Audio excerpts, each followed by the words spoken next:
Good morning, it's Saturday morning on XFM. Josh Widdicombe. Are you all right, Neil? Sorry, yeah, I've only got you in one ear. Well, you just take your headphones off and then you can just hear me. I have to check the levels, mate. I'm a professional. Okay, I'm joined in Edinburgh where technical issues are more likely to occur, so look out for that. For the second, are we calling them Edinburgh specials, Neil? They're special in one way. In that they're... Quite rough. Quite rough. As last week showed. Well, I thought it went quite well.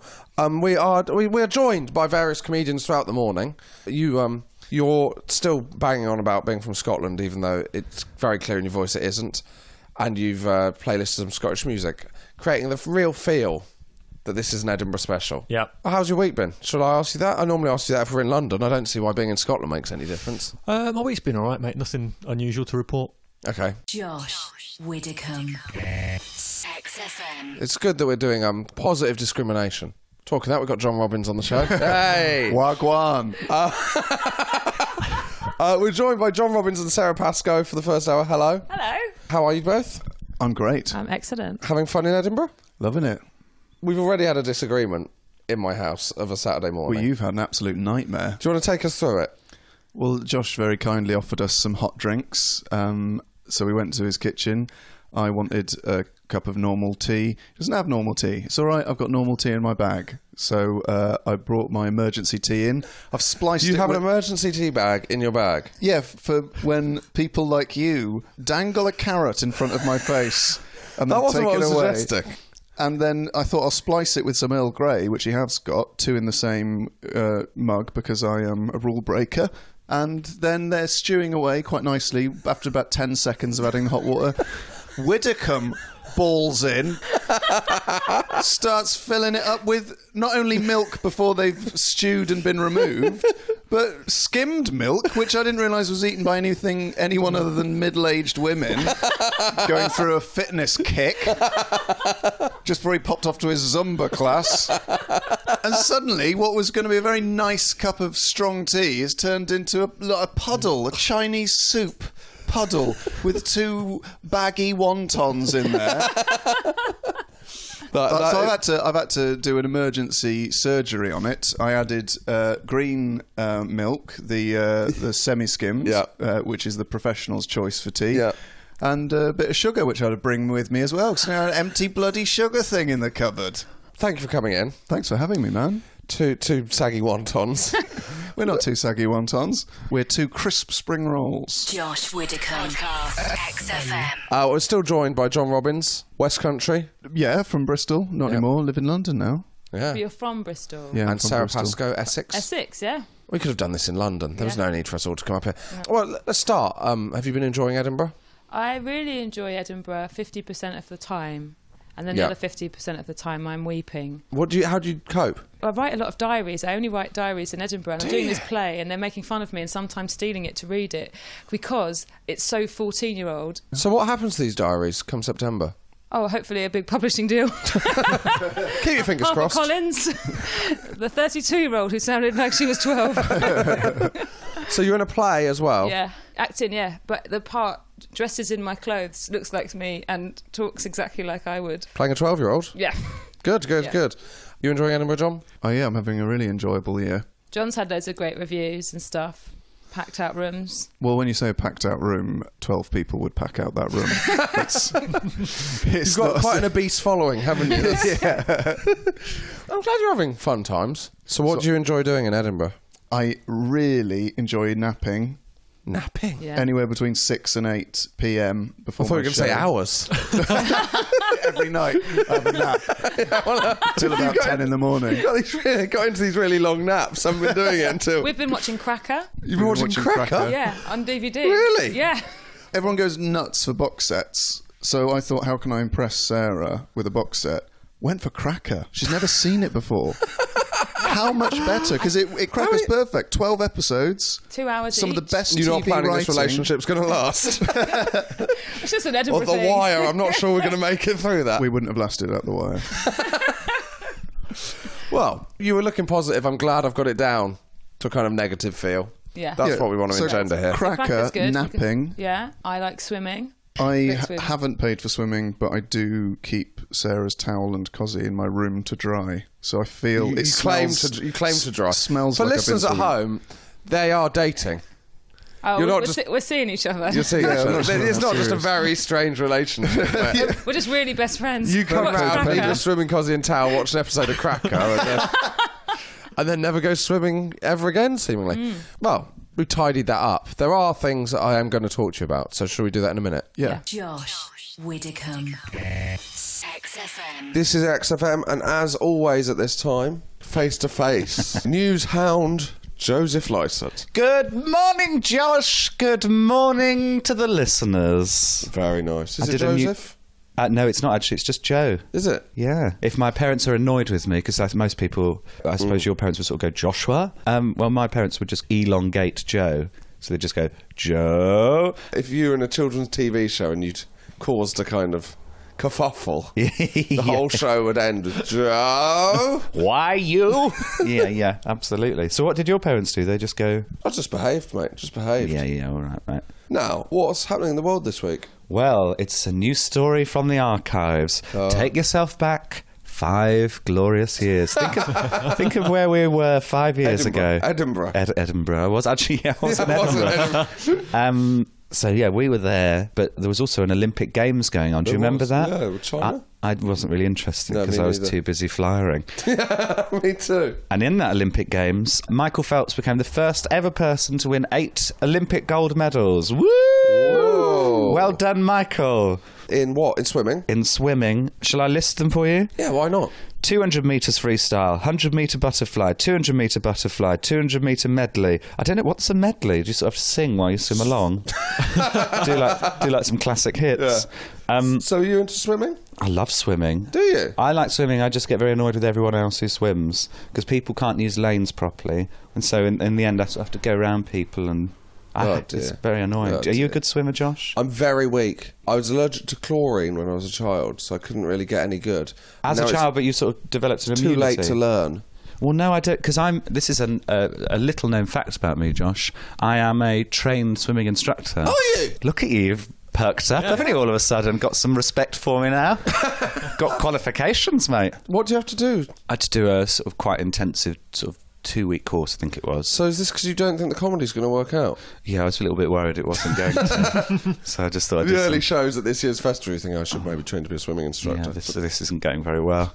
No, I was a very good swimmer when I was younger, and I used to play water polo because I thought water polo would be like a safe sport for a little camp boy, and then discovered that you can literally do anything as long as you don't draw blood. So I ended up not doing that for very long. And then, sort of decided to become an instructor. Just for the money. There's a little bit of money in it. So where can we do it? Well, any swimming pool. You'd be ever so quick. That's a heartwarming end to the... If anyone would like some lessons as well, now that my career's over. Would they tweet you, Joe? Yes, do tweet me. Very good. At Joe Lycett. What are your rates? Maybe I should do at Joe Lycett swim for like my swimming career. Oh, that's good. I don't think I'll ever reach Phelps's level. Oh, I don't know, you know. Well, this is one to be followed. Thank you, Joe. Thanks very much. I'll speak to you over the phone next time. Yes. Goodbye. Bye. Josh Widdicombe. Podcast. XFM. That is brand new music from Catfish and the Bottlemen. Bottleman. I don't think I'd sign a band with that name. Have you done a feature of bands with rubbish names that are great? Who would you go for? Frank Zappa and the Mothers of Invention. That's an amazing name. I know I did it. Said it to wind you up, John. And I went, right, I knew it would work. They're doing a tribute to Frank Zappa in Edinburgh, and it's on 24 hours after I leave. And I'm very upset Could about you not it. stay for another day? Just stay. It's on the 28th. We'll be in Paris. Once again, for listeners at home, they are a couple. Now, if I didn't know you were going out and I just booked you separately and all these anecdotes were coming out saying, can I ask? Do you know what I said? You can't swear on this show, can you? No. Okay, can I say something? You bleep it. I did a gig, and a girl who worked on the bar there said, "Oh, I can't believe you have to talk for a whole hour." And I said, "Yeah, it's all right, but it can be quite tiring." She went, "You have to do that for a whole month?" I said, "Yeah, I do." She said, "Well, I tell you what, you want to go away somewhere nice afterwards." I said, "Well, actually, I'm going to Paris with my girlfriend for the weekend straight afterwards." And she said, "Oh, you don't want to go to Paris, it stinks of And I said, oh, really, does it? And she went, yeah, you only go there once. And I thought, yeah, Paris, that renowned disappointment of a city. As if everyone come back on the Eurostar and go, well, that's the last time you've Have been either of you been? But yeah, I've been. But didn't she say that, you know, when you see people having their picture taken by the Eiffel Tower, they just take their hands off their nose for the picture and put it back again? Amazing. We are talking about two things this morning. One of them, I threw it out to listeners as the smallest audience you've been in. I suppose for you two. Well, no, I'm not. No offence, but the smallest audience you've played to would be a better way of tackling that subject. Yeah. Mine was 2, and they were on a first date. An open mic comedy night Really? upstairs in a pub. So they had 10 amateur comedians One after the in other. the Black trying Hart to in Camden. And they stayed there. Yeah. Were people asking questions? No. Half the audience left at half time. Yeah, that was. How many of you had then? One. In 2008, I did a double-header with Carl Donnelly called Carl Donnelly versus John Robbins versus Predator. And our first show... It's a great name. Great name. Great name. And only one person turned up to her first show. She had a violin case with her and didn't speak English. She was Russian. So me and Carl just Well, what was she, a secret agent? I have no idea. We think she was on You the know run. she was sent to kill Predator. There wasn't a violin in there. The Russians have been after Predator for a long time. How did it go? We didn't do it. I'm just worried that she was actually hiding from someone and we made her leave the building. She was immediately bundled into the back of a larder. At least you'd have had something to eat, eh? Lovely. Lovely. Sarah? Yeah, I guess I've just always been really successful. And a big draw. So I'm trying to think, I probably once performed to 70, but for me, that feels small. So I do get what it's like to have one person there. It did look strange in the O2 though, didn't it? That 70. They should have closed the top section. It was really They should awkward. have done. They didn't put out enough reserved signs. Josh Widdicombe, XFM. We're in Edinburgh. Still joined by producer Neil. Good morning. I called you producer Neil then. Producer Neil is the... Let me be very clear. I've known you've been called Neil for the last 9 months. I haven't just got that wrong. That was just a slip of the tongue. And Sara Pascoe. Hello. John Robbins. Ahoy there. The catchphrase. Yeah, that's my catchphrase. I come out on stage, I go, land ahoy, and the audience go, ahoy there. And then you referred to them all as landlubbers And that's throughout why- your show. Yeah. Good to be on terra firma. How many of you plucky sea dogs have seen live comedy before? I will finance your Edinburgh show next year if you do it purely as a shipping character. I'll do that. That would get nominated. Put a few Oh, yeah, projections because I on. heard that the awards are sponsored by Fisherman's Friend next year. So this will work out perfectly. I mean, Fisherman's Friend of far too successful. Let's not get into the awards. Now, the second subject, which I put out on Twitter and create what I'd only describe as a kind of media storm. The most unlikely places you've bumped into your teacher.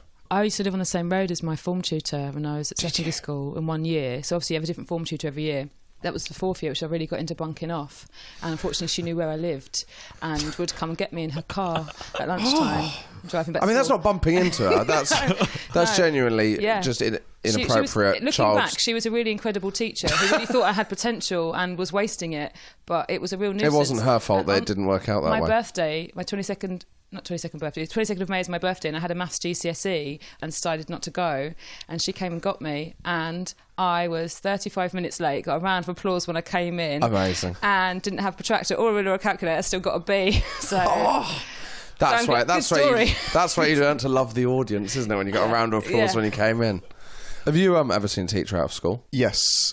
When I was doing media studies, Oh, I did media the studies. school had a video camera, and the teacher Oh, no. had been Oh, no. testing the video camera out before she gave it to us, and she gave me the video camera, and I pressed play because you could plug the video camera into the telly, and I was watching it, and it was just the teacher in question going around their house, like filming their cat and sort of talking to it like you did the novelty of a camera. I thought, this is rubbish, so I just recorded over it with our trailer, and then we What was watched your trailer for? gangster film.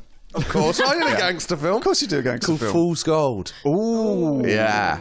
And What was your gangster film called? I think it was called Stone Cold Crazy. But Not because of Queen. yeah, because I insisted on using the song Stone Cold Crazy by Amazing. Queen. It's a great song. It's a great song for a gangster trailer. So anyway, watching back the rough cuts of the footage. Could you just take me through what would have happened in the trailer? So it started, because the song starts, woo, woo, woo. And then it kicks in. So in the woo woo bit, it's me lighting a cigarette with a match. And then you know that thing that people who smoke can sometimes do where the smoke comes out a bit and then they suck it back in. And we cut that exactly in time where the drums kick in. Oh. So you see me opening up the matches, lighting the cigarette, and then... and then we're walking across some industrial wasteland. 16? Oh, yeah. With our guns. The police came over and told us off having replica guns outside without a licence. We were like, we'll stuff it to the police, we don't care. But we went home. So we're going back through the rough footage, and in between two shots, the tape has run on, and there is a 2-second frame, which is long enough to hear a sexual moan and a bed squeak twice. And the rest of it was taken up. So we'd recorded over the most valuable piece of blackmail material. Oh, my word. And there was this one little bit where you could just hear, and then it went back into us being gangsters. Oh, God. And I fast-forwarded through about 40 minutes of this teacher going around their house, filming their cat, talking to the dog, all this, but thinking, God, that's boring. And I've missed the gold. Oh, my God. That is unbelievable. It is unbelievable. That's one of the best stories I've ever heard. Thanks, man. Josh Widdicombe, XFM. This is Josh Widdicombe, joined still by Sara Pascoe. Hello, sorry. You had a mouthful of ginger and lemon. Ginger. Have you swallowed a piece of ginger? Accidentally. A whole one. It's quite hairy. That turns you... Will you I'm going to have a ginger tree growing in me. I'll get it out. Can we focus, please, guys? Well, you have to get a ginger tree out of someone's bum with tweezers. Out of the bum, mate. Yeah. Where do you think it grows? We are. One of the things we talked about this morning is seeing your teacher out. We've had so many tweets about seeing your teacher in places you wouldn't expect. I can't choose, so I'm just going to spin it through and say when. Stop. Right. I love the idea that because you've paused, this one's absolutely horrific. Yeah. Yeah, I no, was I'm in not a reading jury that. of 12 men. When I was 7, my teacher in, that would have been like year 4, so first year of primary school, she liked me so much and I was so good that she came to my birthday party. Oh my word, that's the lamest thing I've ever And heard. no, it's not, it's great. And she's called Mrs. Walker and she's retiring this year and she was amazing. And that's my tribute to her. Are you going to her tribute to retirement her. party? Yeah, you go to a retirement party. What, with football stickers? I don't think her son would want to hang out in my bedroom playing with football stickers this Oh, so you anymore. knew her son? Well, no, what kind of? I only knew him through her. He was her +1. Do you mind if I bring someone with me? Oh, go on. They're always badly dressed when you see a teacher in real life. But any a weird, teacher is spacey badly thing. dressed. My sister's a teacher. As a child, a teacher's badly dressed. Your sister had a lovely dress on when she came up to John visit. complimented her on her dress so much that when she went home from Edinburgh, she left it for him. Your room now contains the swimming costume of one sister and the dress of another. Yeah, I'm kind of a serial killer. I just never go... I like the collecting bit, but I don't like the killing bit. This is what we're looking for. Karen at Hemsby Beach. Great name. In response to the teacher question, I caught shoplifting years later in a shop I was working with, smiley face. That is They something. caught their teacher shoplifting. Yeah. Oh, my word. Hey guys, what if she was just shoplifting pens and paper because of the bloody education system? Because of bloody Still Michael wouldn't be acceptable, Gove. mate. Can I look through some? Yep. Someone on Twitter, Rebecca, says that she met their teacher at an interview for a job. They obviously left teaching and then became their boss. Imagine that as an interview. You sit down and suddenly become 8 again in your head. Josh Widdicombe podcast. XFM. More or less the end of the first hour. Thank you, John, for coming in. Thank you for having me. Thank you, Sarah. Thank you for having me and for the hot drink that I didn't moan about. I really enjoyed mine. Well, you did when you swallowed a piece of ginger. I didn't complain about the drink, though. No, you didn't complain about the drink, but you are the one that's probably going to feel the worst benefits in the long term. Maybe. So thank you for coming in. Would you like to plug your shows? I'd love to. I'm on at 9:30 at the Pleasance Courtyard with a show called Where Is My Mind? And you can... Astonishing reviews. Really amazing reviews. Very kind of you, Josh. Well, I haven't read them, but I've gone past your post. It's covered in stars. Oh, thank you. I've just taken... Although I had just stood up very quickly, so that might have been it. And you can find out, if you want to find out what I'm thinking about, you can follow me on Twitter at Nomadic Reverie. Oh, what's that? A reference to a Pixies song in your title and a Bonnie Prince Billy song in your Twitter This handle? is how dweeby you dear. get if teachers come to your birthday parties. This is the kind of stuff that happens. You say birthday party, it was more of a one-on-one, wasn't it? Well, things have picked up now. Sarah? Yes, hello. Oh, good luck getting a ticket for my show. Oh, no, I know. Well, I've seen... I'm doing a joke when people do other gigs and stuff where I pretend that my show's so popular they can't come. So your show... My show is at 8 o'clock at the Assembly in George Square. What's it called? Sara Pascoe versus the Truth. I find this really embarrassing. It's fine. At Sara Pascoe, on Twitter. With Yeah. no H. No H, yeah. There's another Sara Pascoe with an H. You can follow her. She's a teacher in Cornwall. Oh, yeah. She actually... She hates me. John recognises her from his birthday party many years ago. There's a John Robbins on Twitter with one extra B who's a famous vegan food man. And my future husband. Have you mistakenly gone out with the wrong John Robbins? Yeah, it's too late now. I like this one. Well, we'll correct that. Thank you. After the hour, talk sport. Matt Forde. Oh, the Ford Brilliant. Meister General. I plugged his show in a little blog I did, and I described him as the biggest shot in the arm to political comedy since Mark Thomas. There we go. I was really happy with that line.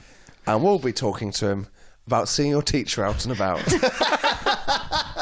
Josh Widdicombe, XFM. A Edinburgh Festival special for the second week. I'm joined by a man who, before the hour, was described by John Robbins as the most important thing to happen to comedy. No, political comedy. That's since Mark Thomas.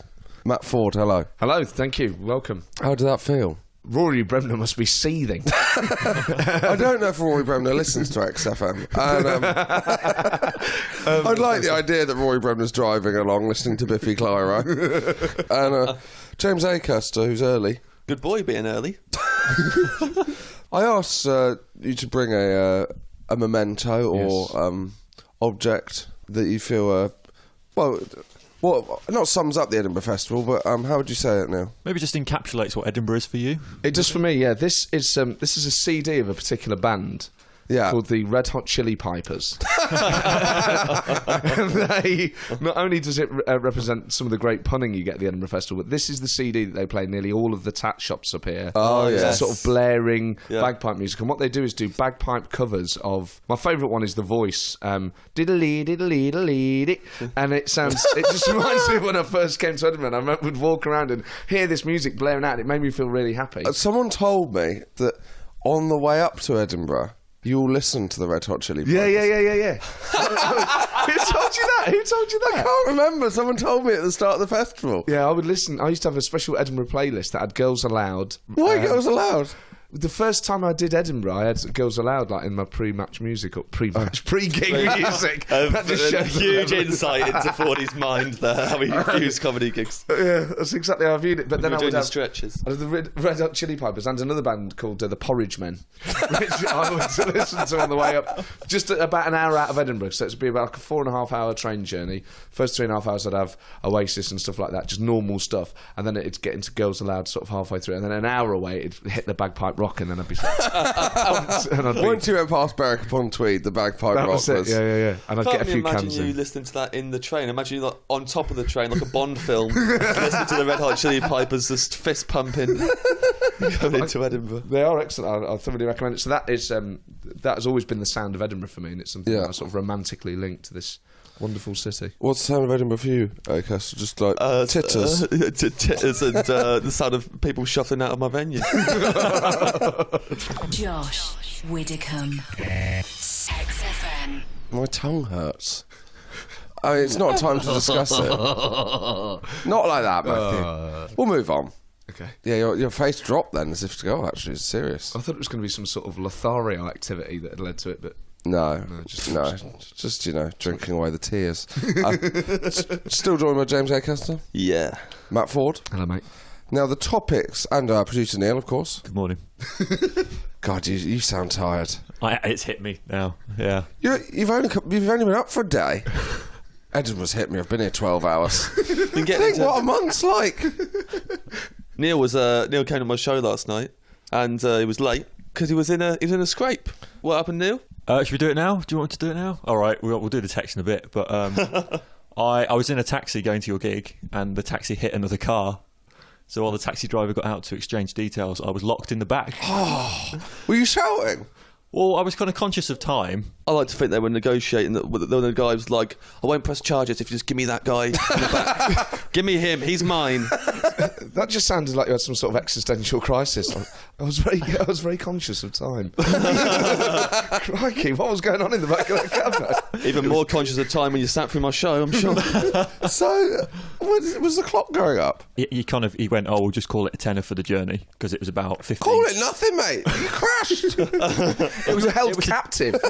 Sort of Terry Waite of Edinburgh, mate. You should write a book about it. We chained to the car radio. I'm so sorry for being late, James. So, mate, no, this sounds so serious. Did you hear that when he was 10 minutes late, you weren't going to go in? I wasn't going to go in, and the kind of usher guy was like, "You're not that late, just go in." Yeah, he's a good guy, that guy. He's getting fired this morning. Let's move on Yeah. from this unseemly scrape. 2 topics we're talking about this morning. Number 1 is the smallest audience you've been in. Although that was the way we texted it out to people. For you and James, it should be the smallest audience you performed to. So we can tackle that one, or we can tackle places you've seen your teachers out and about. Smallest audience, I performed to 2 people, and the compere, it was his gig, and he insisted on going ahead with it. And he also insisted that banter was lazy, and that no one was allowed to banter with these 2 people. And we had to all go up and do it, and if we bantered, we wouldn't ever get booked to these gigs again. And at that point, for some reason, I actually wanted to get rebooked by this guy. And we all went on, performed to silence one after the other, and then as the couple left, they came over and said merci, and I realised we'd been performing our English stand-up to people who didn't really fully understand it, and a bit of banter would have cleared that up early doors. But yeah, we didn't know. Oh, it's dreadful. I performed to last Edinburgh 3 people on the first day of the festival. Oh my word, That what a was really start. bad. I came out, and the problem was, the first year I came here, the numbers were quite You hadn't even had the bad reviews by that point. So I thought, it'd be all right. I think I'll be quite busy this year. It's the second year. My numbers were all right last year. So I was like, sort of backstage psyching myself up for what I thought was going to be But a you not sellout. checked your numbers? No. And I sort of came out, and I looked almost in disbelief. One of them was my mate, and he said, you came out and sort of looked at you, and my face dropped. I almost went, I'm not doing this. Yeah. But I had to sort of soldier on. I sort of walked out and went, hello, Edinburgh. And inside the whole time just thinking, I just want to cry and go home. See? You think you've got it bad. You've been here 12 hours. You don't have to do gigs. Josh Widdicombe. XFM. And we are talking, one of the subjects we're talking about is seeing your teachers in unlikely places. I got deluged with tweets. Sometimes we do a topic that we don't really think is going to go anywhere, and you get more tweets than you could ever imagine. It's Claire Hale. One of my students caught me returning from holiday on a ferry with a ton of booze and duty-free fags. I don't know if that would be a positive, wouldn't it? Yeah, amazing. A ton, though. Yeah, She was taping them to her body at the time. yeah. Oh, that's the sort of teacher you think, I reckon I could pull her.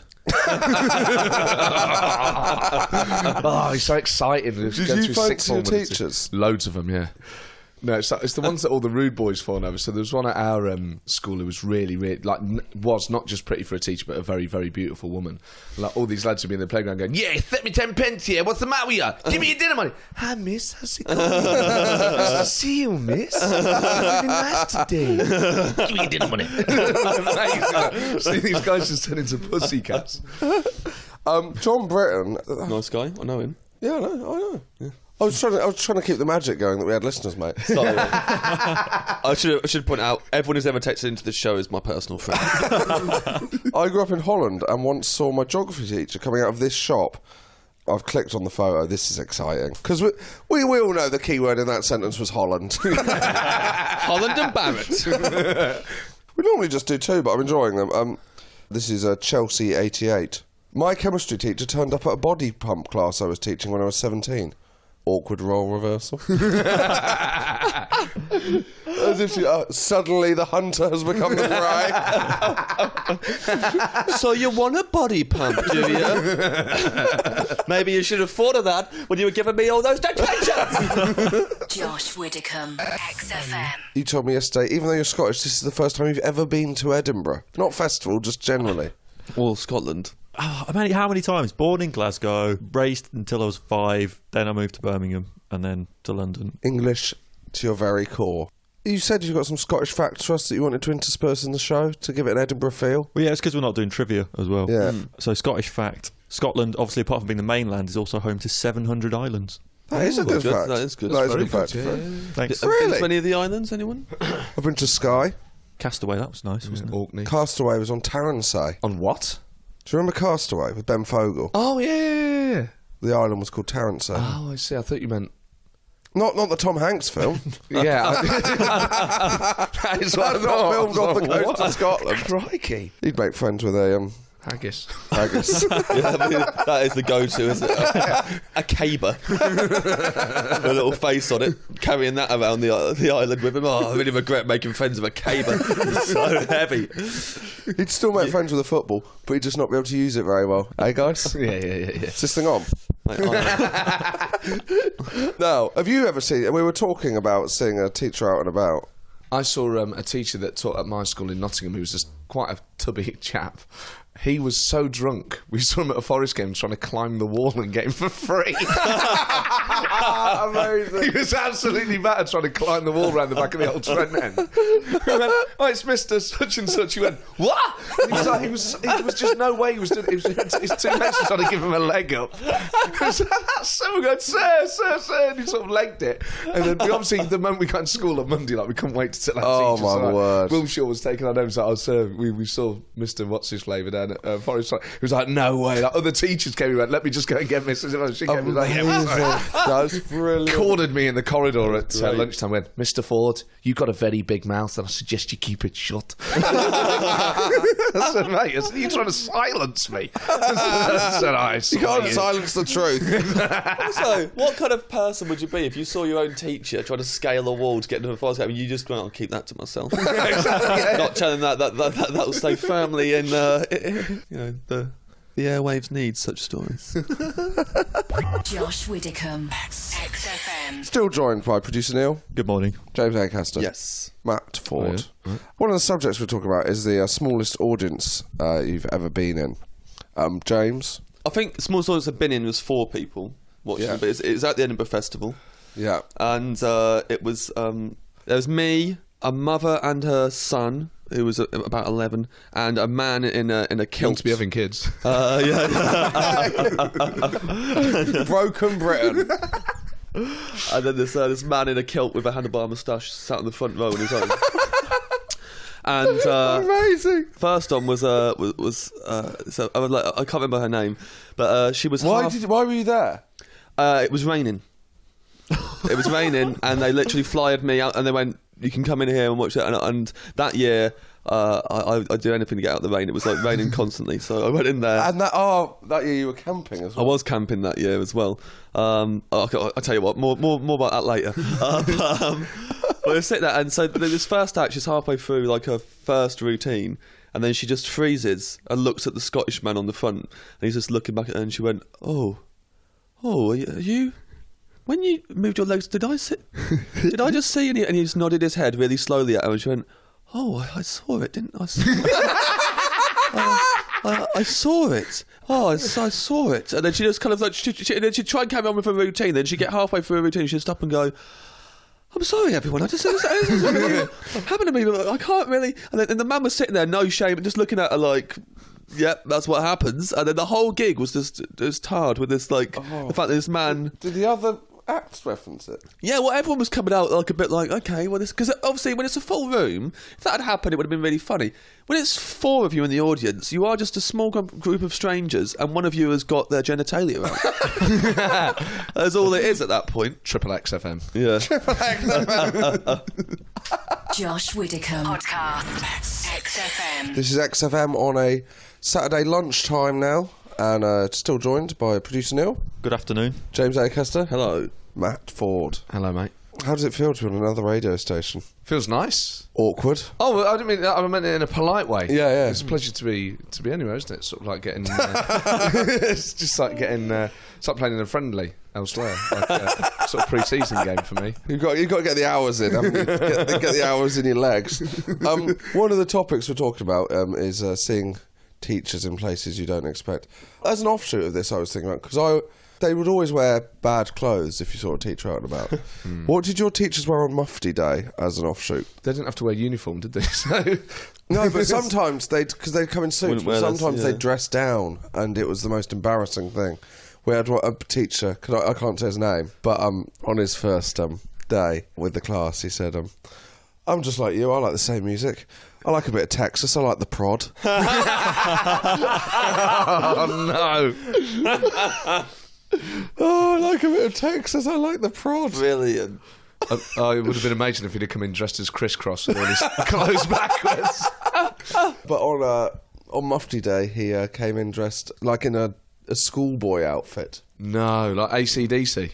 Yeah, well, no. But like with a cap, like a kind of schoolboy from the Beano. Amazing. A teacher come in, a male teacher came in dressed as Little Bo Peep on Mufti Day in the full outfit with like a wig on. He had really long black hair, but he tied it up and then put this blonde wig on top of it with like big pigtails coming out of it. And then he did the assembly that day, and during it was saying about, do you like my lovely blonde hair? And everyone was going, well, it's not really your hair, it's a wig. And he went, oh, pull it off, go for it, pull the wig off.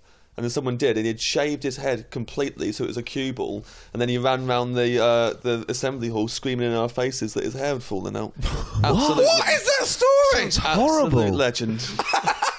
That's so bizarre. On his last day, when he left the school, on his final day, he just didn't show up, and he didn't tell them. And it was through the whole day into bedlam of having to get teachers to cover him. Word. I really look up to him. I've sidetracked us. Let's be honest. It was my own fault. I admit it. Just let's play placebo, and then we'll get back on topic. The Plas. Josh Widdicombe. XFM. We're talking this morning about seeing your teachers in unlikely places. Martin Fern. Oh, that's your brother. That is my brother. He's texted in. Has he? It really now looks like we've got no listeners, so we'll ignore him. Nicola Marie Lucas. I saw my teacher at V Festival in Leeds, had to hide behind a tree. First thing, Nicola, V Festival isn't in Leeds. Stafford. She's misunderstood. Like, teachers do not have jurisdiction at V Festival. It's beyond them. Like, Yeah. you're It's fine not there. like- You can do whatever you like. She brought in a plastic bottle of whiskey from the camping site onto the main site. Both dancing to the prod together. Oh my God, where are the trees? I need to get behind a tree. It's me and a teacher. It must be, if you go to things as a teacher, it must be constant fear. Yeah, what if you're drunk and you... I mean, teachers still go on the pool, don't they? I mean, we saw a teacher once, so I can't go into too much detail, but we saw a female teacher in a nightclub in Nottingham. We just stood there transfixed around this sort of, it was in one of the alcoves around the dance floor. There's a lot of grubby nightclubs in Nottingham, but that was just marvellous. And her authority after that just ebbed away. She really was a late She lost duck the English dressing room at teacher, that point. Josh Widdicombe. XFM. It now comes to the time which has been described by many people, including producer Neil, as the best bit of the show. Oh, no pressure there. Then it was Classic scrape. my first Edinburgh. I didn't know that the Edinburgh Festival was even a big deal for comedians at the time. I'd started doing stand-up, and no one had told me that Edinburgh was the place. And so, like, a week before Edinburgh, all of my friends were, like you, who were like researched into comedy before doing it, were going, well, we're going to Edinburgh now. I was like, where are you guys going? And suddenly all my mates, I was like, oh, maybe I should have gone to that thing everyone's just left for. And I worked in the kitchen at the time, and a woman who worked there said, oh, well, I've just cut this coupon out of the newspaper, £2 megabus ticket. Wow. So, you can have it if you want. So, yeah, and she gave me this thing, and I didn't have anywhere to stay, so I left it to the last minute. Nice. So I can see this borrowed a coming. tent from my friend, got the 12-hour bus journey to Edinburgh, where, by the way, on the journey, I was sat next to two Canadian girls, very pretty. I was really getting on with them until we got into Scotland, and I saw the sea, and I went, oh, look, it's the sea, and they both turned around and looked back at me and shrugged their shoulders, and I thought, forget it. If you don't care about seeing the sea, you can absolutely jog on. I am not having anything to do with you. Enjoy your festival. So I got to Edinburgh, and I went to this campsite was like about a 15-minute bus journey from the centre from the actual festival. set my tent up in a field that was in a bowl shape. Oh, James. Bowl-shaped field. Think it through. But it was the only... I'm going to get great phone reception. But by the way, I'd like to point out, I didn't have any other options. It was quite a month. And You went for a whole month? well, I was there for the first 2 weeks. That's all I was there for. 2 weeks, and it rained. First night, flooded. Just absolutely flooded. All of my belongings, everything. Just flooded the whole tent.